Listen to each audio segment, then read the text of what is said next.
ಭಾಸ್ಕರ ಭಟ್ಟಡಿಯವರೇ ನಮಸ್ಕಾರ. ನಮಸ್ಕಾರ. ನೀವು ಮುಖ್ಯವಾಗಿ ಒಂದು BSc ಎಲೆಕ್ಟ್ರಾನಿಕ್ಸ್ ಮಾಡಿ ನಿಮ್ಮದೇ ಆದಂತಹ ಶಾಪ್ ಅನ್ನು ಇಟ್ಕೊಂಡು ನಂತರ ಬೇರೆ ಬೇರೆ ರೀತಿಯ ಕಾರ್ಯಕ್ರಮಗಳಲ್ಲೆಲ್ಲ ತೊಡಗಿಸಿಕೊಂಡಿದ್ದೀರಿ.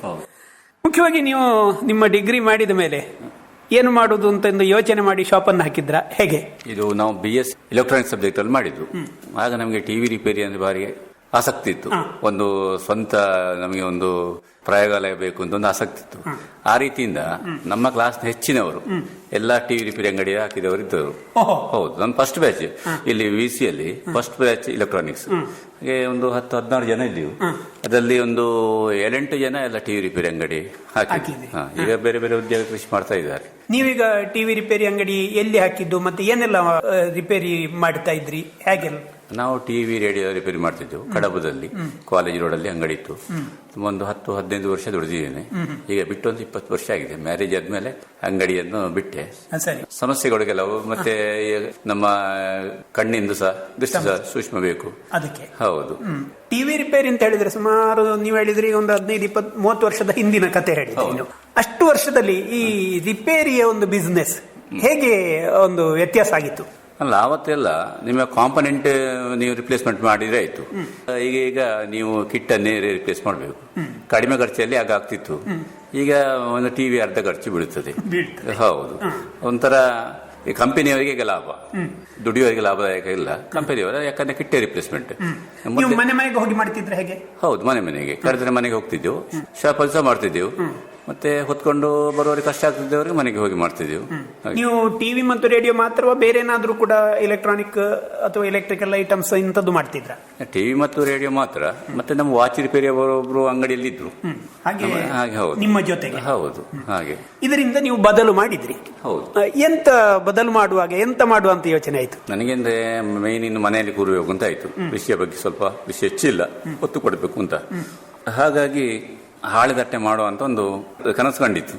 ಇದು ಯಾಕೆ ಕನಸು ಬಂದದ್ದು? ಯಾಕೆ ಅಲ್ಲೊಂದು ಮಾಡುವಂತ ಎಲ್ಲ ಮಾಡ್ತಿದ್ದಾರೆ. ಒಂದು ಆಗ ಒಳ್ಳೆ ಇದಿತ್ತು. ಆಗ ಒಂದು 2 ಮೆಷಿನ್ ಮನೆಗೆ ತಂದು ಹಾಕಿದೆ. 2 ಮೆಷಿನ್ ತಂದು ಒಂದು 15 ದಿವಸ ದುಡಿದೇನೆ. ಮತ್ತೆ ನಿಂಗೆ ಬೇಡ ಅಂತ ಆಯ್ತಿದ್ದು ಅಷ್ಟರಲ್ಲಿ. ಹೌದು, ಇದು ವ್ಯವಹಾರ ಆಗ್ಲಿಕ್ಕಿಲ್ಲ ಅಂತ. ಯಾಕಂದ್ರೆ ಮನೆಗೆ ಬರುವವರು ಹೋಗುವವರು ಮಾತಾಡೋದು ಆಗೋ ಇದು ವೇಸ್ಟ್ ಆಗ್ತದೆ ಟೈಮ್. ಒಮ್ಮೆ ಉರಿಸಿದ್ರೆ ಅರ್ಧ ಗಂಟೆ ಉರಿಸ್ಬೇಕು, ಒಮ್ಮೆ ಹೀಟ್ ಆಗ್ಬೇಕಾದ್ರೆ.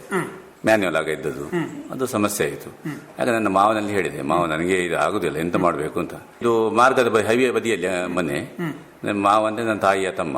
ಇಲ್ಲಿ ಹಾಕುಮಾರೆ ಅಂತ ಹೇಳಿದ್ರು. ಅಲ್ಲಿ 2 ಮೆಷಿನ್ ಹಾಕಿದೆ. ಈ ಮೆಷಿನ್ ಎಲ್ಲಿಂದ ತಂದದ್ದು? ನಾವು ಬಲ್ಪಗೋಳಿ, ಕೋಡಪದ ಇಲ್ಲಿ ಬಿಟ್ಲ ಅವ್ರ ಮೆಷಿನ್ ಮಾಡಿದ್ರ? ಹೌದು, ದೊಡ್ಡ ಫ್ಯಾಕ್ಟ್ರಿ ಉಂಟು ಅವರಲ್ಲಿ. ದೊಡ್ಡ ಫ್ಯಾಕ್ಟ್ರಿ, ಒಂದು 500 ಜನ ಹೊಡಿತಿದ್ದಾರೆ ಅಲ್ಲಿ. UP MP ಎಲ್ಲ ಬಂದು ಎಲ್ಲ ರೆಸಿಡೆನ್ಸ್ ಎಲ್ಲ ಕೊಟ್ಟು ಹೊಡಿಸ್ತಾರೆ. ದೊಡ್ಡ ಫ್ಯಾಕ್ಟ್ರಿ ಅದು, ರಾಜಾರಾಮ್ ಭಟ್ ಅಂತ. 2 ಮೆಷಿನ್ ತಂದು ಅಲ್ಲಿ ಮಾನ ಮನೆಯಲ್ಲಿದ್ದ ರಿಪ್ಲೇಸ್ ಮಾಡಿದೆ. ಅಲ್ಲಿ ಅದು 10ರವರೆಗೆ ಹೋಯ್ತು. ಯಾಕಂದ್ರೆ ಅಲ್ಲಿ ಜನಗಳು ಸಿಕ್ಕಿತ್ತು ನನಗೆ, ಕಾರ್ಮಿಕರು ಸಿಕ್ಕಿರು. 10ರವರೆಗೆ ಅದು ನಾನು ಅಲ್ಲಿ ಡೆವಲಪ್ ಮಾಡಿದೆ. ಈಗ ಮೆಷಿನ್ ಬಗ್ಗೆ ಹೇಳುದಿದ್ರೆ, ಈ ಮೆಷಿನ್ ತುಂಬಾ ಕಾಸ್ಟ್ಲಿಯೋ? ಇದಕ್ಕೆ ಏನು ಕರೆಂಟ್ ಇದ್ದು ಇದೆಲ್ಲ ಖರ್ಚೆಲ್ಲ ಹೇಗೆ ಬರ್ತದೆ? ಈ ಮೆಷಿನ್ ಅನ್ನು ಫಸ್ಟಿಗೆ ಮ್ಯಾನ್ಯುವಲ್ ಇದ್ದದ್ದು. ಮ್ಯಾನ್ಯುವಲ್ ಕಾಸ್ಟ್ಲಿ ಇಲ್ಲ, 15,000 ಮೆಷಿನು. ಈಗ ಒಂದು 18,000-20,000 ಈಗ ಆಗ್ಬಹುದು. ಈಗ ನಾನು ಹೈಡ್ರೋಲಿಕ್ಸ್ ಮಾಡಿದ್ದೇನೆ, ಕರೆಂಟ್ ಇದು ಮಾಡಿದ್ದೇನೆ. ಅದಕ್ಕೆ ವ್ಯತ್ಯಾಸ ಎಂತ? ಮ್ಯಾನ್ಯುವಲ್ ಅಂದ್ರೆ ಕೈಯಲ್ಲಿ ಮಾಡುದು, ಕಟ್ ಮಾಡುದು ಕೈಯಲ್ಲಿ, ಹೀಟ್ ಮಾಡುದು ಗ್ಯಾಸ್ ಇಂದ ತಿರುಗಿಸಬೇಕು. ಕರೆಂಟ್ ಅಲ್ಲಿ ಹೈಡ್ರಾಲಿಕ್ಸ್ ಏನು, ನಾವು ಕರೆಂಟ್ ಅಲ್ಲೇ ಹೀಟ್ ಆಗ್ತದೆ, ಮತ್ತೆ ಆಟೋಮೆಟಿಕ್ ಕಟ್ ಆಗ್ತದೆ, ಪ್ರೆಸ್ಸಿಂಗ್ ಸಹ ಆಟೋಮೆಟಿಕ್ ಆಗ್ತದೆ. ಅಷ್ಟು ವ್ಯತ್ಯಾಸ. ಈಗ ಈ ಅಡಿಕೆ ಹಾಳೆಯ ತಟ್ಟೆ ಅಂತ ಹೇಳಿದ್ರೆ, ಇದಕ್ಕೆ ಅಡಿಕೆ ಹಾಳೆ ಎಲ್ಲಿಂದ ನಿಮ್ಗೆ ಸಿಗ್ತದೆ? ನಾವಂದ್ರೆ ಮನೆಗೆ ಹೋಗ್ತೇವೆ. ಅಂದ್ರೆ ನಾನು ಭಾರಿ ದೊಡ್ಡ ಮಟ್ಟಲ್ಲಿಲ್ಲ, ಸಾಧಾರಣ ಒಂದು 10-20 ಮನೆ ಪರ್ಮನೆಂಟ್ ಇರ್ತದೆ. ನನ್ನ ಒಂದು ಇದು ವಿಶ್ವಾಸದ ಮೂಲಕ ನಾವು ವ್ಯವಹಾರ ಮಾಡ್ತೇವೆ. ಅಂದ್ರೆ ಒಂದೇ ರೀತಿ ನಾವು ಹಾಗೆ ಅವ್ರ ಮನೆಯವರು ಸಹ ಹಾಗೆ, ನೀವು ಬೇಡ ಅಂತ ಹೇಳಿದ್ರೆ ನಾವು ಬೇರೆ ಕೊಡ್ತೇವೆ, ಇಲ್ಲದೆ ಕೊಡುವುದಿಲ್ಲ. ಆ ರೀತಿಯ ಬಾಂಧವ್ಯ ಇರ್ತದೆ ಮನೆಗೆ. ಹಾಗೆ ರೇಟ್ ಸಹ ಹಾಗೆ ವರ್ಷ ಏರುಪೇರು ಆಗ್ತದೆ ಹಾಳೆಗೆ. ನಾನು ಅದನ್ನೊಂದು ಸ್ಟೆಬಿಲೈಸ್ ಮಾಡಿ ಇಟ್ಟಿದ್ದೇನೆ ಮನೆಗಳಿಗೆ. ಕಳೆದ ವರ್ಷ 140-160 ಆಗಿತ್ತು. ನಾನು ₹2 ಕೊಟ್ಟು ಬಂದಿದ್ದೇನೆ. ಯಾಕಂದ್ರೆ ಅದಕ್ಕೆ ಮುಂಚಿನ ವರ್ಷ ₹2 2 ಕಾಲಕ್ಕೆಲ್ಲ ಹೋಗಿತ್ತು. ಹಾಗೆ ₹2 ಕೊಟ್ಟಿದ್ದಾರೆ. ಕಳೆದ ವರ್ಷ 140 ಇದ್ರು ನಾನು ₹2 ಕೊಟ್ಟಿದ್ದೇನೆ. ಈ ವರ್ಷ ಅದೇ ಸ್ಟೆಬಿಲೈಸ್ ಮಾಡಿದೆ. ಹಾಗೆ ಪಾರ್ಟಿಗಳು ಲೈಕ್ ಹಾಗೆ ಹೆಚ್ಚು ಹಾಗೆ ಸಿಗ್ತಾ ಇದೆ ಹಾಳೆ ನನಗೆ. ಹಾಗೆ ಈಗ ಹಾಳೆ ಅಂತ ಹೇಳಿದ್ರೆ, ನೀವು ಹೋಗಿ ಹಾಳೆಯನ್ನ ಕಡ್ದು ತರುವಂತಹ ಎಲ್ಲ ವ್ಯವಸ್ಥೆ ನಿಮ್ಮದೆಯಾ ಅಥವಾ ಅವರು ಕಡ್ದಿಡ್ತಾರೆ ಹೇಗೆ? ಅವರು ಕಡ್ದು ಒಣಗಿಸಿ 25 ಕಟ್ಟು ಪ್ಯಾಕ್ ಮಾಡಬೇಕು. 25 ಅದನ್ನು ನಾವೊಂದು ಹಾಕೊಂಡು ಬರ್ತೇವೆ. ಹಾಗೆ ಅದು ಸರಿ. ಹಾಗಂತ ನಾವು ಹೊಸ ಇದಕ್ಕೆ ಪಾರ್ಟಿಗೆ ಹೋಗಿ ತುಂಬಾ ಹೆದರ್ತೇವೆ. ಒಂದು ಹಾಳೆಯನ್ನು 2 ಕಟ್ ಮಾಡಿ ಇಡುವವರು ಇದ್ದಾರೆ, ಹಾಳೆ ಸಿಪ್ಪೆದೆ ತೆಗೆದು ಇಡುವವರು ಇದ್ದಾರೆ. ಯಾಕಂದ್ರೆ ಅದ ವೈಟ್ ಕೋಟಿಂಗ್ ಇರ್ತೇವೆ, ಅದನ್ನು ಹರಿದು ಇಡುವವರಿದ್ದಾರೆ. ಅದು ನಮಗೆ ಉಪಯೋಗ ಬೀಳುವುದಿಲ್ಲ ಅಂತ ಇರ್ತಾರೆ. ಅದಕ್ಕೆ ಹೊಸ ಪಾರ್ಟಿಗೆ ಭಾರಿ ಹೆದರಿಕೆ ಆಗ್ತದೆ. ಪರ್ಮನೆಂಟ್ ಪಾರ್ಟಿ ಅದು ಚೆಂದ ಇಡ್ತಾರೆ, ಏನೋ ಇದಿಲ್ಲ, ಕ್ಲೀನಾಗಿಡ್ತಾರೆ. ಹಾಗೆ ಈಗ ಮುಖ್ಯವಾಗಿ ಹಾಳೆ ತಟ್ಟೆಯನ್ನು ಮಾಡುವಾಗ ಹಾಳೆ ಯಾವ ತರ ಇರಬೇಕು ಅಂತ ಏನಾದ್ರೂ ಉಂಟಾ? ನಮಗೆ ನ್ಯಾಚುರಲ್ ಇದ್ರೆ ಆಯ್ತು. ನಮಗೆ ಒಂದು 12 ಇಂಚು ಅಗಲ ಬೇಕು. ನಾನು ಹೇಳ್ತೇನೆ 1 ಫೀಟ್ ಅಗಲ ಬೇಕು ಅಂತ. 1 ಫೀಟ್ ಅಗಲ ಇದ್ರೆ 10 ಇಂಚಿದ್ದು ಊಟದ ತಟ್ಟೆ ಆಗ್ತದೆ. 10 ಇಂಚಿದ್ದು 10 ಇಂಚಿಗಿಂತ ಕಡಿಮೆ ಇದ್ರೆ ನಿಮ್ಮೊಂದು ಪಿಂಗಾಣಿ ಆಗ್ತದೆ. 6 ಇಂಚು ಅಲ್ಲ, ಅದು ವರ್ಕೌಟ್ ಆಗುದಿಲ್ಲ ನಮಗೆ. ನಾವಂದ್ರೆ 1.5 ಪಿಂಗಾಣಿಯನ್ನು ಸೇಲ್ ಮಾಡ್ತೇವೆ. ಸೇಲ್ ಮಾಡಿದ್ರೆ ನಾವು 60 ಪೈಸೆ ಇವರಿಗೆ ಮಾಡುವವರಿಗೆ ಕೊಡ್ತೇವೆ, 40 ಪೈಸೆ ಗ್ಯಾಸ್ಗೆ ಖರ್ಚಾಗ್ತದೆ, ತೊಳೆಯುವಾಗ ಬೇರೆ ಹೋಗ್ತದೆ. ಆಗ ಪಿಂಗಾಣಿ ಮಾಡುವಾಗ ನಮಗೆ ಯಾವುದೇ ಇದು ಲಾಭ ಇಲ್ಲ.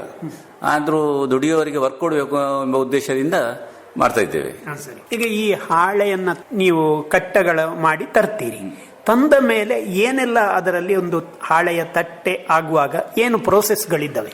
ಈಗ ನಾವು ಅದನ್ನು ನೀರಲ್ಲಿ ಮುಳುಗಿಸ್ತೇವೆ. ಫಸ್ಟಿಗೆ ನೀರಲ್ಲಿ ಮುಳುಗಿಸಿ ಮತ್ತೆ ಒಂದೊಂದನ್ನು ನಾವು ತೊಳಿತೇವೆ ಕ್ಲೀನ್ ಆಗಿ. ಮತ್ತೆ ಅದು ವೆರೈಟಿ ಮಾಡ್ತೇವೆ ನಾವು, ದೊಡ್ಡದು, ಮೀಡಿಯಮ್, ಸಣ್ಣದು ಅಂತ. ಅಂದ್ರೆ ನನ್ನಲ್ಲಿ 22 ಇಂಚಿದ್ದು ಪ್ಲೇಟ್ ಸಹ ಉಂಟು. ಅದು ಊಟದ್ದಲ್ಲ, ಟ್ರೇ 22 ಇಂಚು. ಮತ್ತೆ 18 ಇಂಚಿದ್ದು ಪ್ಲೇಟ್ ಉಂಟು, ಅದು ಓವಲ್ ಶೇಪ್, ಅಂಡಾಕಾರದ್ದು. ಅದು ಒಳ್ಳೆ ಡಿಮಾಂಡ್, ಯಾರಲ್ಲಿ ಇಲ್ಲ ಇಲ್ಲಿ ಪುತ್ರ ಇದರಲ್ಲಿ ಯಾರಲ್ಲಿ ಇಲ್ಲ. 18 ಇಂಚಿದ್ದು ಒಂದು ಸುಬ್ರಹ್ಮಣ್ಯ ಹತ್ರ ಒಬ್ಬರಲ್ಲಿ ಇರಬೇಕು. ಹಾಗಾಗಿ ಒಳ್ಳೆ ಡಿಮಾಂಡ್ ಅದು 18 ಇಂಚಿದ್ದು.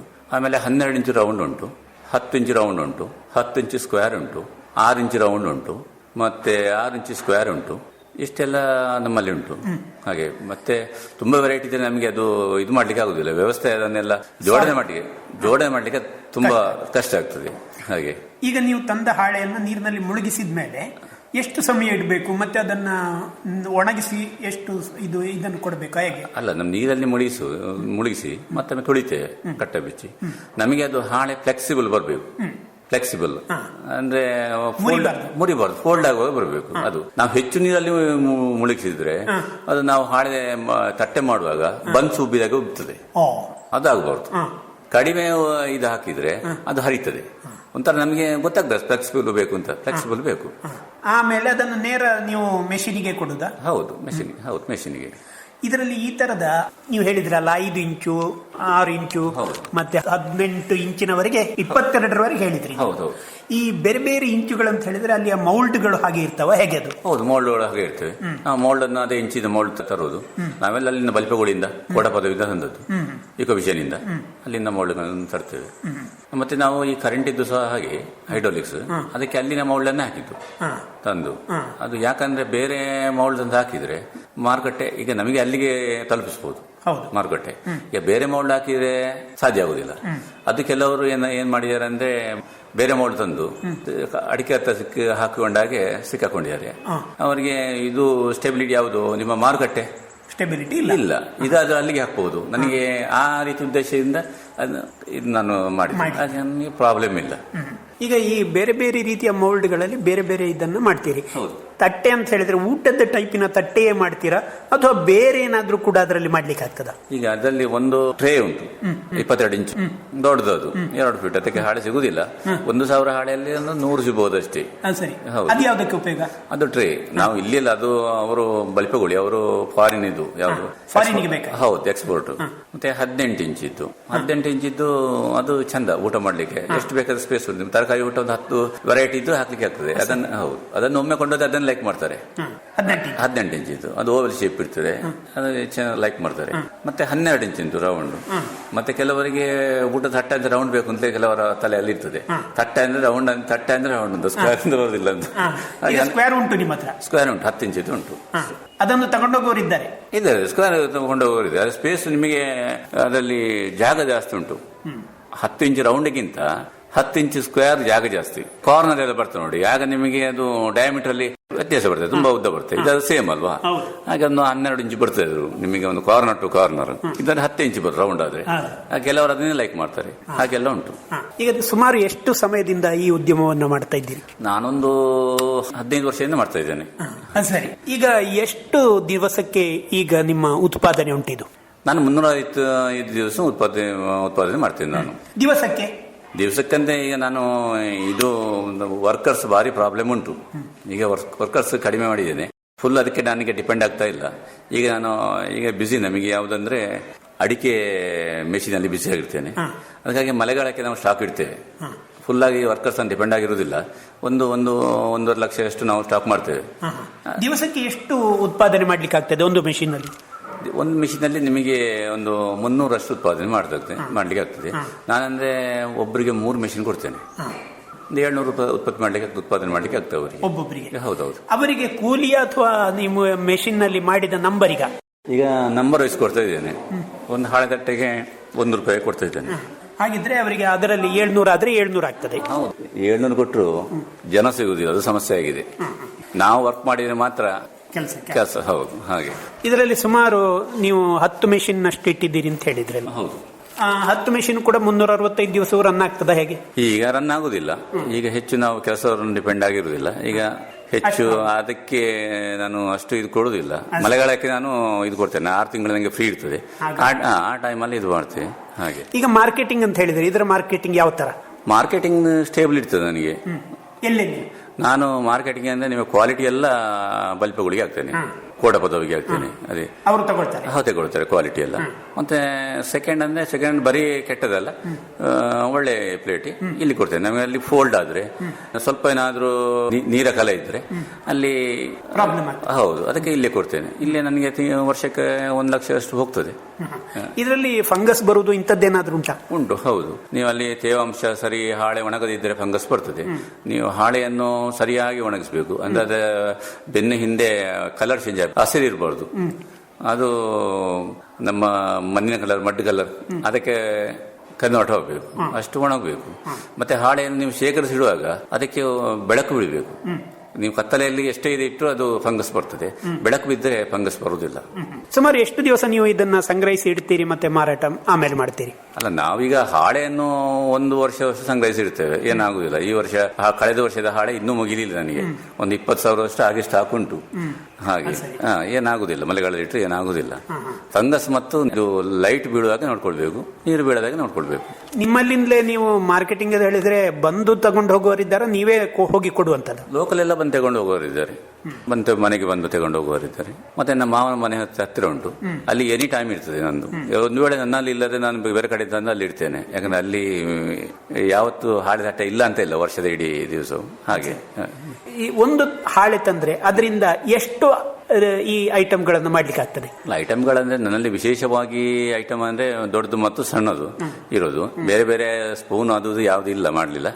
ಅದು ನಮಗೆ ಅಸಲಾಗುದಿಲ್ಲ. ಅದು ನಿಮಗೆ ಎಕ್ಸ್ಪೋರ್ಟ್ ಕ್ವಾಲಿಟಿ ಮಾಡುವವರಿಗೆಲ್ಲ ಅಸಲಾಗುತ್ತದೆ. ಮತ್ತೆ ಎಂತಂದ್ರೆ ನನಗೆ 1 ಹಾಳೆಯಿಂದ 1.5 ಹಾಳೆ ತಟ್ಟೆ ಸರಾಸರಿ ಹಾಗೆ ಲೆಕ್ಕ ಆಗ್ತದೆ. ಹೌದು, ಸರಾಸರಿ ಎಲ್ಲ ಒಂದಿಷ್ಟು ಹಾಳೆ ಮಾಡಿದ್ರೆ ಒಂದು 10,000 ಹಾಳೆ ಮಾಡಿದ್ರೆ 15,000 ಹಾಳೆ ತಟ್ಟೆ ಸಿಗ್ತದೆ ಅಂತ. ಒಂದು ತಟ್ಟೆಯಿಂದ ಮತ್ತೆ ಚಿಕ್ಕ ಪಿಂಗಾಣಿ ಇದನ್ನ ಬೌಲನ್ನು ಮಾಡ್ಲಿಕ್ಕೆ ಆಗುದಿಲ್ಲ? ಅಲ್ಲ, ಮಾಡ್ಲಿಕ್ಕೆ ಆಗ್ತದೆ. ಅದರಲ್ಲಿ ಎಂತ ನಮಗೆ ಪ್ರಾಫಿಟ್ ಇಲ್ಲ ಅಂತ. ನಮಗೆ ಪ್ರಾಫಿಟ್ ಇಲ್ಲ, ದುಡ್ದವರಿಗೆ ಕೊಡ್ಬೇಕು ಅಷ್ಟೇ. ಹಾಗೆ ಅದು ಕರೆಂಟ್ ಬಿಲ್ಲು ಮತ್ತು ಅವರ ಇದು ಇರುವಾಗ ಸರಿ ಆಗ್ತದೆ, ಎಂತ ಉಳಿಯುವುದಿಲ್ಲ, ಮೈನಸ್ ಆಗ್ತದೆ. ಹಾಗೆ 1 ಹಾಳೆಯಿಂದ 1 ತಟ್ಟೆ ಆದ್ರೆ ನಿಮ್ಗೆ ಲಾಸ್, ವರ್ಕೌಟ್ ಆಗುದಿಲ್ಲ. ಹಾಗೆ ಸಮಸ್ಯೆಗಳು ಉಂಟು. ಒಂದಾಗಿ ಇದರ ಜೊತೆಗೆ ಹೇಳಿದ್ರೆ ನೀವು ಬೇಸಿಗೆಗಾಲದಲ್ಲಿ ಈ ಅಡಿಕೆ ಸುಲಿ ಯಂತ್ರವನ್ನ ಆಪರೇಟ್ ಮಾಡ್ತೀರಿ ನೀವು. ಮತ್ತೆ ಈ ಹಾಳೆ ತಟ್ಟೆಯಿಂದ ಈ ಯಂತ್ರವನ್ನು ಶಿಫ್ಟ್ ಆದ ಯಾಕೆ? ಶಿಫ್ಟ್ ಆದದ್ದು ಇದು ಆಕಸ್ಮಿಕವಾಗಿ ನನ್ನ ಫ್ರೆಂಡ್ ಒಬ್ರು ತಂದಿದ್ರು. ಫ್ರೆಂಡ್ ಕಡಬದವರು, ಶಿವಸುಬ್ರಹ್ಮಣ್ಯ ಭಟ್ ಅಂತ. ಅವರಿಗೆ 6 ತಿಂಗಳು ಮೇಂಟೈನ್ ಮಾಡ್ಲಿಕ್ಕೆ ಆಗ್ಲಿಲ್ಲ. ಸೊ ಅವರು ಹೇಳಿದ್ರು, ಇದು ನನಗೆ ಆಗುದಿಲ್ಲ ಮಾರ್ರೆ, ಒಂದು ನಿಮ್ಮಲ್ಲಿ ಗಾಡಿ ಎಲ್ಲ ಉಂಟು, ನೀವು ಕೊಂಡೋಗಿ, ನನ್ನಲ್ಲಿ ತುಕ್ಕು ಹಿಡಿತದೆ ಅಂತ ಹೇಳಿದ್ರು. ಹಾಗೆ ನಾನು ರಿಯಲಿ ಅವರ ಫ್ರೆಂಡ್ 5 ಪೈಸೆ ಕೊಡ್ಲಿಲ್ಲ ಅವರು ತರುವಾಗ. ಈಗ ಆಮೇಲೆಲ್ಲ ನಾನು ಕೊಟ್ಟಿದ್ದೇನೆ.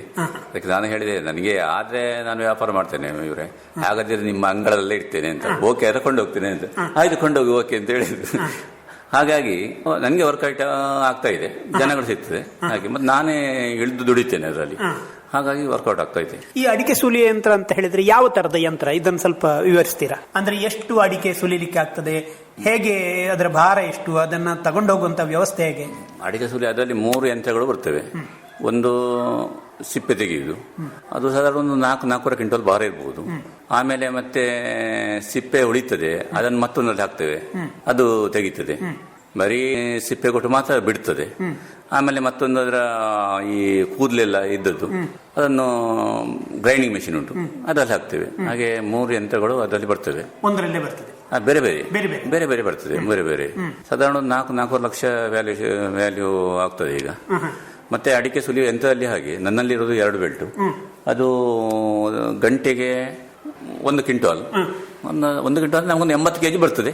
ದಿವಸಕ್ಕೊಂದು ಒಳ್ಳೆ ವರ್ಕ್ ಮಾಡಿದ್ರೆ ಒಂದು 6 ಕ್ವಿಂಟಾಲ್ ಸುಲಿಲಿಕ್ಕೆ ಆಗ್ತದೆ, ಇಲ್ಲದ್ರೆ 3.5-4 ಕ್ವಿಂಟಾಲ್ ಸರಾಸರಿ ಇರ್ತದೆ. ಹಾಗೆ ನಿಮಗೆ ಈ ಕೆಲಸ ಸುಮಾರು ವರ್ಷ ಪೂರ್ತಿ ಅಂದ್ರೆ 6 ತಿಂಗಳು ಫುಲ್ ಸಿಗ್ತದ?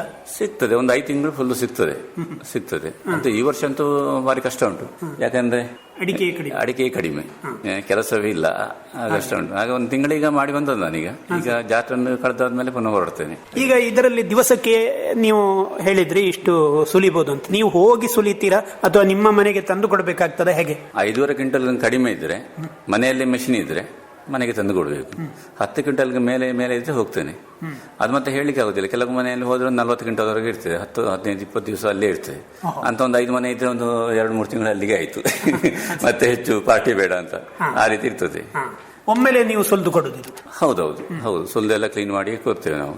ಮತ್ತೆ ಕೆಲವು ಸುಲಿಯೋದನ್ನು ಕೈಯಿಂದ ಸುಲಿದು ಕೊಡ್ತೇವೆ, ಸಿಪ್ಪೆ ಕೊಡ್ತೇವೆ, ಕೈಯಿಂದ ಸುಲಿದು ಕೊಡ್ತೇವೆ. ಸೈಜ್ ಮತ್ತೆ ಅದರ ಕರಿಗೊಟ್ಟು ಇದೆಲ್ಲ ಇದು ಮಾಡಿ ಕೊಡ್ತೀರಾ, ಸಾರ್ಟ್ ಮಾಡಿ ಕೊಡ್ತೀರಾ, ಹೇಗೆ? ಅದು ಮನೆಯವರಿಗೆ ಡಿಪೆಂಡ್ ಆಗಿರೋದು. ಮನೆಯವರು ನಮಗೆ ಕ್ಲೀನ್ ಮಾಡಿ ಕೊಡ್ಬೇಕು ಕರಿಗೊಟ್ಟು ಎಲ್ಲ. ಇನ್ನು ಗ್ರೈಂಡಿಂಗ್ ಮೆಷಿನ್ ಹಾಕುವ ಮೊದಲು ಒಂದು ವೇಳೆ ಕರಿಗೊಟ್ಟು ಮತ್ತು ನಿಮ್ಮ ಪಟವರೆಲ್ಲ ಕ್ಲೀನ್ ಮಾಡದಿದ್ರೆ ಅದು ಹುಡಿ ಆಗ್ತದೆ, ಗ್ರೈಂಡಿಂಗ್ ಮೆಷಿನ್ ಅಲ್ಲಿ ಹುಡಿ ಆಗ್ತದೆ. ಅದಕ್ಕೆ ಮನೆಯವರು ಹೇಳ್ತೇವೆ ನೀವು ಜನ ಮಾಡಬೇಕು, ಜನ ಮಾಡಿ ಓಕೆ ಅಂತ ಹೇಳಿದ್ರೆ ನಾವು ಜನ ಮಾಡ್ತೇವೆ, ಅವ್ರಿಗೆ ಸಂಬಳ ಕೊಟ್ಟಾಯ್ತು. ಆ ರೀತಿಯಲ್ಲಿ ನಾವು ವ್ಯವಸ್ಥೆ ಮಾಡ್ತೇವೆ. ಹಾಗೆ ನಿಮಗೆ ಗಂಟೆಗೆ ಇಷ್ಟು ಅಂತಲ್ಲ, ಅಲ್ಲ ದಿವಸಕ್ಕೆ ಇಷ್ಟು? ನಮಗೆ ಕೆಜಿಗೆ ನಾನೀಗ ಕಳೆದ ವರ್ಷ 13 ತೆಗೆದದ್ದು, ಈ ವರ್ಷವೂ 13 ತೆಗಿತಾ ಇದ್ದೇನೆ. ಮತ್ತೆ 1 ವೇ ಟ್ರಾನ್ಸ್ಪೋರ್ಟಿಂಗ್ ಕೊಡಬೇಕು, 1 ವೇ ಇದು ಮತ್ತೊಂದು ಫಿಟ್ಟಿಂಗ್ ಚಾರ್ಜ್ ಒಂದು 500 ಅಷ್ಟು ಮಿನಿಮಮ್ ಹಾಕ್ತೇವೆ. ಮತ್ತೆ ಜನರೇಟರ್ ಉಪಯೋಗಿಸ್ತೇವೆ. ಡೀಸೆಲ್ ವ್ಯವಸ್ಥೆ ಒಂದು ಮನೆಯವರೇ ಮಾಡಬೇಕು, ಇಲ್ಲದ್ರೆ ಕರೆಂಟ್ ಕೊಡಬೇಕು.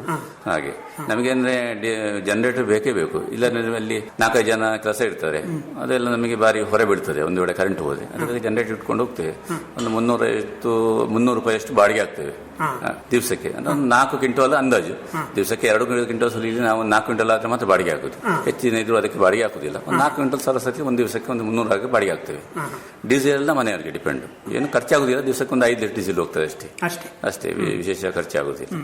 ಈ ತರದ ಒಂದು ಮೆಷಿನ್ ನಿಮಗೆ ಅಕಸ್ಮಾತ್ ಆಗಿ ಸಿಕ್ಕಿದ್ದು ನಿಮಗೆ ಒಂದು ಉಪಕಾರ ಆಯ್ತು ಅಂತ ತೋರ್ತದ, ಹೇಗೆ? ಹೌದೌದು, ಉಪಕಾರ ತುಂಬಾ ಆಗಿದೆ ನನಗೆ, ಭಾರಿ ಹೆಲ್ಪ್ ಆಗಿದೆ. ಎಲ್ಲ ಫ್ರೆಂಡ್ ಸರ್ಕಲ್ ಅದ್ದು, ಹಳೆ ತಟ್ಟೆ ಸಹ ಹಾಗೆ ಎಲ್ಲ ಫ್ರೆಂಡ್ ಸರ್ಕಲ್ ಅದ್ದು, ಎಲ್ಲ ಗೋಲ್ಡ್ ಇದ್ದಾರೆ. ಅದೊಂದು ಅದೃಷ್ಟವಂತ ನಾನು ಜೀವನದಲ್ಲಿ. ಅದರ ಜೊತೆಗೆ ನೀವು ಜೇನು ಕೃಷಿಯನ್ನು ಕೂಡ ಮಾಡ್ತೀರಿ ಅಂತ ಹೇಳಿದ್ರೆ, ಎಷ್ಟು ಪೆಟ್ಟಿಗೆ ಇಟ್ಟಿದ್ದೀರಿ? ನಾನೊಂದು 4 ಪೆಟ್ಟಿಗೆ ಇಟ್ಟಿದೆ. ಕಳೆದ ಸ್ವಲ್ಪ ಡಲ್ ಆಯ್ತು, ಮೇಂಟೈನ್ ಮಾಡ್ಲಿಕ್ಕೆ ಆಗ್ಲಿಲ್ಲ ನನಗೆ. ಇದೇ ಆಯ್ತು ಹೊರಗಿಂತ. ಈಗ ಸ್ವಲ್ಪ ಇಂಪ್ರೂವ್ ಮಾಡ್ತಾ ಇದ್ದೇನೆ. ಈಗ ಒಂದು 5-6 ಪೆಟ್ಟಿಗೆ ಉಂಟು, ಇಂಪ್ರೂವ್ ಮಾಡ್ತಾ ಇದ್ದೇನೆ.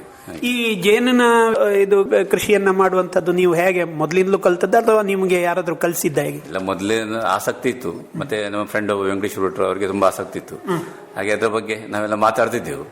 ಹಾಗೆ ಮೊದಲಾಗಿ ಐಡಿಯಾ ಇರಲಿಲ್ಲ, ಇವುಗಳ ಬಗ್ಗೆ ನಮಗೆ ಐಡಿಯಾ ಇರಲಿಲ್ಲ. ಯಾವುದು ಜೇನು ಕೃಷಿ ಹೇಗೆ ಮಾಡಬೇಕು ಅಂತ ಕೂತ್ಕೊಳಿಸಿದ್ರೆ ಜೇನುತುಪ್ಪ ಸಿಗ್ತದೆ ಅಂತ ಒಂದು ಐಡಿಯಾ ಇತ್ತು. ಆಮೇಲೆ ಒಂದು ಅಚಾನಕ್ ಆಗಿ ತರಬೇತಿಗೆ ಹೋದೆ. ಒಳ್ಳೆ ತರಬೇತಿಯಲ್ಲಿ ಕೊಟ್ಟು ಖುಷಿ ಆಯ್ತು. ಇಲ್ಲಿ ಒಂದು 4 ಪೆಟ್ಟಿಗೆ ತರಿಸಿದೆ. ಹಾಗೆಲ್ಲ ವ್ಯವಸ್ಥೆ ಮಾಡಿದೆ. ಈ ಪೆಟ್ಟಿಗೆ ಯಾವ ತರದ್ದು, ಎಲ್ಲಿಂದ ತರಿಸಿದ್ದು? ಇದು ಅವರೇ ಜೇನು ಕೃಷಿ ಅವರೇ ಸಪ್ಲೈ ಮಾಡ್ತಾರೆ. ಅವರಿಗೆ ಒಂದು ಪೆಟ್ಟಿಗೆಗೆ 5,000 ಇದು ಮಾಡ್ತಾರೆ ವಿದ್ ಕುಟುಂಬ ಸಮೇತ. ಮತ್ತೆ ಅದು 3,750 ಸಬ್ಸಿಡಿ ಕೊಡ್ತಾರೆ. ಅದು ಒಳ್ಳೆ ಕೃಷಿ ಮಾತ್ರ, ಅದರಲ್ಲೇ ಪಳಗಿದವನಿಗೆ ಒಳ್ಳೆ ಕೃಷಿ ಅದು. ಯಾಕಂದ್ರೆ ನಾನೇ 4 ಪೆಟ್ಟಿಗೆಯಲ್ಲಿ ಒಂದು 30-35 ಕೆಜಿ ಜೇನು ಸಿಕ್ಕಿದೆ ಒಂದು ವರ್ಷದಲ್ಲಿ. ನಾನು ಅದನ್ನು ಮಾರುಕಟ್ಟೆ ಅಂತ ಮಾಡಲಿಲ್ಲ, ವಾಟ್ಸಪ್ ಅಲ್ಲಿ ಹಾಕಿದೆ. ಎಲ್ಲ ಫ್ರೆಂಡ್ಗಳೆಲ್ಲ ತಗೊಂಡ್ರೆ ಎಲ್ಲ ಹಾಗೆ. ಈಗ ಇದಕ್ಕೆ ವಿಶೇಷವಾದಂತಹ ಒಂದು ಗಮನ ಕೊಡಬೇಕಾಗ್ತದೋ ಜೇನು ಕೃಷಿಯಲ್ಲಿ? ಗಮನ ಕೊಡಬೇಕು, ಒಂದು ವಾರಕ್ಕಾದ್ರೆ ಗಮನ ಕೊಡಬೇಕು. ಯಾವ ತರ? ಅದನ್ನು ಪೆಟ್ಟಿಗೆ ನೋಡಬೇಕು, ಅದರಲ್ಲಿ ರಾಣಿ ಹುಳ ಆಗುವ ತತ್ತಿ ಉಂಟ ನೋಡಬೇಕು, ಅದಿದ್ರೆ ರಿಮೂವ್ ಮಾಡಬೇಕು, ಹಾಗೆಲ್ಲ ಇದು ಉಂಟು. ಅದು ನಾನು ಅದ್ರ ಬಗ್ಗೆ ಹೋಗುದಿಲ್ಲ, ಸ್ವಲ್ಪ ಹೆಂಡತಿ ನೋಡ್ತಾ ಇರ್ತಾಳೆ, ನಾನು ಅದ್ರ ಹತ್ತಿರ ಹೋಗುದಿಲ್ಲ. ನನ್ನಿಂದ ಸ್ವಲ್ಪ ಅವಳಿ ಬೆಟರ್ ಅದು. ಹಾಗೆ ಆ ವ್ಯವಸ್ಥೆನೆಲ್ಲ ಮಾಡ್ತಾ. ಹೌದು. ಈ ಜೇನನ್ನು ಹೆಚ್ಚು ಮಾಡಬೇಕು ಅಂತ ಏನಾದ್ರು ಉಂಟಾ? ನನಗೆ ಅಂದ್ರೆ ಈ ವ್ಯವಹಾರದಲ್ಲಿ ಬಾರಿ ಕಷ್ಟ ಆಗ್ತದೆ. ನಾ ಹವ್ಯಾಸವಾಗಿ ಬೆಳೆಸಿಕೊಂಡದ್ದು ಅಷ್ಟೇ, ಹವ್ಯಾಸವಾಗಿ ಬೆಳೆಸಿಕೊಂಡಿದ್ದೇವೆ. ಹಾಗಾಗಿ ಮತ್ತೆ ನಿಮ್ಗೆ ಅಡಿಕೆ ಕೃಷಿ ಕೂಡ ಉಂಟು ಅಂತ ಹೇಳಿದ್ರೆ? ಸ್ವಲ್ಪ ಮಟ್ಟಿನ ಅಡಿಕೆ ಕೃಷಿ ಉಂಟು, ವಿಪರೀತ ಸ್ವಲ್ಪ ಮಟ್ಟ ಮಧ್ಯಮ ವರ್ಗ ಒಂದು ಸ್ವಲ್ಪ ಅಡಿಕೆ ಕೃಷಿ ಉಂಟು. ಹಾಗೆ ಅಡಿಕೆಯಲ್ಲಿ ಏನ್ ಹಾಕಿದ್ದೀರಿ? ಅಂದ್ರೆ ಅಡಿಕೆಯಲ್ಲಿ ಸ್ವಲ್ಪ ಕಾಳು ಮೆಣಸು ಉಂಟು, ಸ್ವಲ್ಪ ಅಷ್ಟೇ, ವಿಶೇಷ ಹಾಕ್ಲಿಲ್ಲ. ಎಲ್ಲ ನೋಡಿಕೊಳ್ಳೋದು ಹೆಚ್ಚು, ನಮ್ಮಿಂದ ಹೆಚ್ಚು ತಾಯಿಯೇ ನೋಡಿಕೊಳ್ಳೋದು, ನಾವು ಔಟ್ ಸೈಡ್ ಎಲ್ಲ ಇರ್ತೇವೆ. ಹಾಗೆ ನೀವು ಹಾಗಿದ್ರೆ ಎಲೆಕ್ಟ್ರಾನಿಕ್ ಗೆ ಹೋದವರು, ಈ ರೀತಿಯ ಕೆಲಸಗಳನ್ನೇ ಮಾಡಿಕೊಂಡು ಬಂದವರು. ಹೌದೌದು. ಈಗ ಇನ್ನೇನಾದ್ರೂ ಕೂಡ ವಿಶೇಷ ಮಾಡುವಂತದ್ದು ಏನಾದ್ರೂ ಯೋಚನೆಗಳುಂಟಾ ಇದಲ್ಲದೆ? ನಾವು ಅಡಿಕೆ ಕೃಷಿಯಲ್ಲಿ ಅಡಿಕೆ ಹಾಳೆಯನ್ನು ಪುಡಿ ಮಾಡಿ ದನಗಳಿಗೆ ಫೀಡ್ ಮಾಡ್ತೇವೆ ನಾವು. ಇಲ್ಲ, ನನಗೆ ಅದೊಂದು ಫಸ್ಟಿಗೆ ಒಂದು 2-3 ವರ್ಷ ಅಲ್ಲಿ ಮನೆಗೆ ಮಾಡುವಾಗ ನನಗೆ ವೇಸ್ಟ್ ಅನ್ನು ನೋಡಿ ತಲೆ ಇರ್ತಿತ್ತು. ಹೌದು, ತುಂಬಾ ವೇಸ್ಟ್. ಹೌದು, ತುಂಬಾ ವೇಸ್ಟ್ ಆಗ್ತದೆ, ಲೋಡ್ ಗಟ್ಟಲೆ ಆಗ್ತದೆ ನಿಮಗೆ. ದಿವಸಕ್ಕೆ ಒಂದು, ಆಗೆಲ್ಲ ಒಂದು 4-5-6 ಜನ ಇದ್ರು, ದಿವಸಕ್ಕೆ ಒಂದು ಅರ್ಧ ಲೋಡ್ ಅಷ್ಟು ಬಿಡ್ತಿತ್ತು. ಹಾಗೆ ಏನ್ ಮಾಡುದು ಅಂತ ನನ್ನಲ್ಲೇ ಸಮಸ್ಯೆ ಆಯ್ತು. ಹಾಗೆ ಇನ್ನು ಏನಾದ್ರು ಮಾಡಿ ಹಟ್ಟಿಗಾರ ಹಾಕ್ಬೋದಲ್ಲ ಅಂತ ಮಿಷಿನ್ ತರಿಸಿದ್ರು ಬಾಂಬೆಯಿಂದ.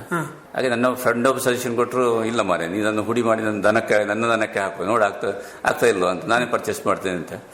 ಹಾಗೆ ಹುಡಿ ಮಾಡಿ ಅವರ ಮನೆಗೆ ಕೊಂಡೋಗಿ ಹಾಕಿದೆ. ಅವರಿಗೆ ಬಾರಿ ಇಷ್ಟ ಆಯ್ತು. ಆಮೇಲೆ ಈಗ ನನ್ನ ಮನೆಯಲ್ಲಿ ಉಳಿದಿಲ್ಲ ಹುಡಿ.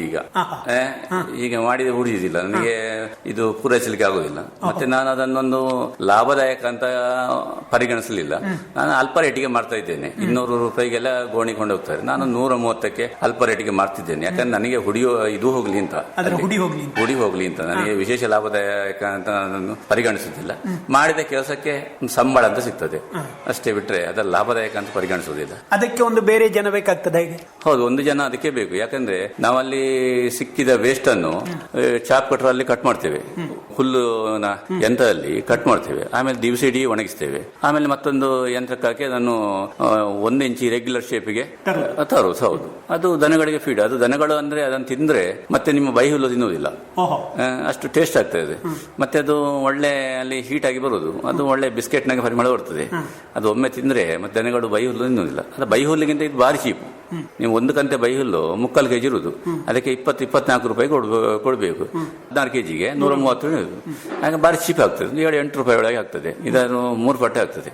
ಹಾಗೆ ಸುಮಾರು ಎಷ್ಟು ಸೇಲ್ ಆಗ್ತದೆ ನಿಮಗೆ? ನನಗೆ ಅಂದ್ರೆ ದಿವಸಕ್ಕೆ ಒಂದು 5-6 ಗೋಣಿ ಡೈಲಿ ಆಗ್ತಿತ್ತು. ಈಗ ಪ್ರಮಾಣ ಕಡಿಮೆ ಆಗಿದೆ, ನಾನು ನಿಮ್ಮಲ್ಲಿ ಹೇಳಿದೆ, ಈಗ ಸ್ವಲ್ಪ ಅಷ್ಟಾಗಿದೆ. ಹಾಗೆ 5-6 ಗೋಣಿ ದಿವಸ ಡೈಲಿ ಆಗ್ತಿತ್ತು ನನಗೆ. ಅದು ಒಬ್ಬ ಆಳಿದ್ದು ಅಲ್ಲಿಗೆ ಇದಾಗ್ತಿತ್ತು. ಇದಕ್ಕೊಂದು ಬೇರೆಯಾದಂತ ಯಂತ್ರಗಳೇನಾದ್ರೂ ಉಂಟಾ ಇದನ್ನ ಬದಲಿ? ಹೌದು, ಅದಕ್ಕೊಂದು ಸಣ್ಣ ಕಟ್ ಮಾಡುವ ಯಂತ್ರ ಉಂಟು. ನಾನು ದೊಡ್ಡ ಯಂತ್ರ ಅಲ್ಲ, 1.5 HP ತಗೊಂಡದ್ದು. ಅದರಲ್ಲಿ 5 HP 7 HP ಎಲ್ಲ ಬರ್ತಾ ಇದೆ. ನಾನು ಸಣ್ಣ ಯಂತ್ರ ತಗೊಂಡದ್ದು, ನನಗೆ ಮನೆಯದ್ದು ಅಲ್ಲಿ ಇದು ಮಾಡ್ಲಿಕ್ಕೆ ಅಂತ ತಗೊಂಡದ್ದು. ಹಾಗೆ ಇದನ್ನು ಬೇರೆ ಯಾವ್ದಾದ್ರು ಅದು ಅಂದ್ರೆ ಬೇರೆ ಒಂದು ದನದ ಆಹಾರದ ಜೊತೆ ಮಿಕ್ಸ್ ಮಾಡಿದ್ರೆ ಒಳ್ಳೆಯ ಇದು ಬರಬಹುದು ಅಂತ ನಿಮ್ಗೆ ಅನಿಸ್ತದ? ಹೇಗೆ? ನಾನಂದ್ರೆ ಫಂಗಸ್, ಇದು ಬಾರಿ ಫಂಗಸ್ ಬರ್ತದೆ, ಅದಕ್ಕಾಗಿ ನಾವು ಆದಷ್ಟು ಒಣಗಿಸ್ಬೇಕಾಗ್ತದೆ. ನಾನು ಅದಕ್ಕಿಂತ ಇದು ನಿಮಗೆ ಬೈಹುಲ್ನ ರೀತಿಯಲ್ಲಿ ಕೊಟ್ರೆ ಒಳ್ಳೇದು ಅಂತ ನನ್ನ ಅಭಿಪ್ರಾಯ. ಬೈಹುಲ್ನ ರೇಟಲ್ಲಿ ಕಡಿಮೆ ಆಗ್ತದೆ, ಮತ್ತೆ ಬೈಹುಲ್ನ ಬದಲಾಗಿ ಇದೊಂದು ಉಪಯೋಗ ಬೀಳುತ್ತದೆ. ಹಾಗೆ ಮತ್ತೆ ದನಗಳಿಗೆ ನೀರು ಕೊಡಬೇಕು. ಮತ್ತೆ ಹೆಚ್ಚಿನ ಉಪಯೋಗ ಮಾಡಿದವರು ಹೇಳ್ತಾರೆ ಇದು ಡಿಗ್ರಿ ಬರ್ತದೆ, ಕ್ವಾಲಿಟಿ ಬರ್ತದೆ, ಡಿಗ್ರಿ ಕ್ವಾಲಿಟಿ ಹೆಚ್ಚು. ಹೌದು ಹೌದು, ಹಾಲಲ್ಲಿ. ಹಾಗೆ ಅವರು ಉಪಯೋಗ ಮಾಡಿದ ಕೊಂಡೋಗ್ತಾ ಇರ್ತಾರೆ. ಹಾಗೆ ಈಗ ನೀವು ಬೇರೆ ಬೇರೆ ವಿಭಾಗಗಳಲ್ಲೆಲ್ಲ ದುಡಿದಿದ್ದೀರಿ. ಎಲೆಕ್ಟ್ರಾನಿಕ್ಸ್ ಆಯ್ತು, ಯಂತ್ರ ಆಯ್ತು, ಅಡಿಕೆ ಹಾಳೆ ತಟ್ಟೆಯನ್ನ ಮಾಡ್ತಿದ್ದೀರಿ. ಈಗ ಇದನ್ನು ಕೂಡ ಅದರ ಬೈ ಪ್ರಾಡಕ್ಟ್ ಆಗಿ ಇದನ್ನು ಮಾರಾಟ ಮಾಡ್ತೀವಿ. ಇದರ ಜೊತೆಗೆ ಇನ್ನೇನಾದ್ರೂ ಹೊಸತ್ತು ಯೋಚನೆಗಳು ಏನಾದ್ರೂ ಉಂಟಾ? ಹೊಸತ್ತನ್ನ ಕೃಷಿಯ ಇದರಲ್ಲೇ ಮುಳುಗ್ತಾ ಇರ್ತೇವೆ. ಈಗ ಇನ್ನೊಂದು ತೆಂಗಿನಕಾಯಿ ಸುಲಿಯುವ ಮೆಷಿನ್ ತರಬೇಕು ಅಂತ ಇದ್ದೇನೆ. ಮತ್ತೆ ಅದರ ಪ್ರಾಡಕ್ಟ್, ನಿಮ್ಮ ಅದರ ವೇಸ್ಟ್ ಎಲ್ಲ ಉಂಟಲ್ಲ, ಅದನ್ನೀಗ ಪುಡಿ ಮಾಡಿ ಈ ಕೋಳಿ ಇದಕ್ಕೆ ಗೊಬ್ಬರಕ್ಕೆಲ್ಲ ಆ ರೀತಿ ಒಂದು ಆಲೋಚನೆ ಮಾಡ್ತಾ ಇದ್ದೇನೆ. ಹಾಗೆ ನೋಡ್ಬೇಕು, ಈಗ ಆಲೋಚನೆ ಮಾಡ್ತಾ ಇದ್ದೇನೆ. ಹಾಗೆ ಬರುವ ವರ್ಷಕ್ಕೊಂದು ಅದಕ್ಕೆ ಇಳಿಬೇಕಂತ ಇದ್ದೇನೆ. ಒಳ್ಳೆಯದು ಭಾಸ್ಕರ ಭಟ್ಟೋಡಿ ಅವರೇ, ಮುಖ್ಯವಾಗಿ ನಿಮ್ಮ ಬೇರೆ ಬೇರೆ ಕೃಷಿಯ ಹಾಗೂ ಕೃಷಿಯೇತರ ಅನುಭವಗಳನ್ನ ನಮ್ಮ ಜೊತೆ ಹಂಚಿಕೊಂಡಿದ್ದೀರಿ. ಧನ್ಯವಾದಗಳು. ನಮಸ್ಕಾರ. ನಮಸ್ಕಾರ, ಧನ್ಯವಾದಗಳು.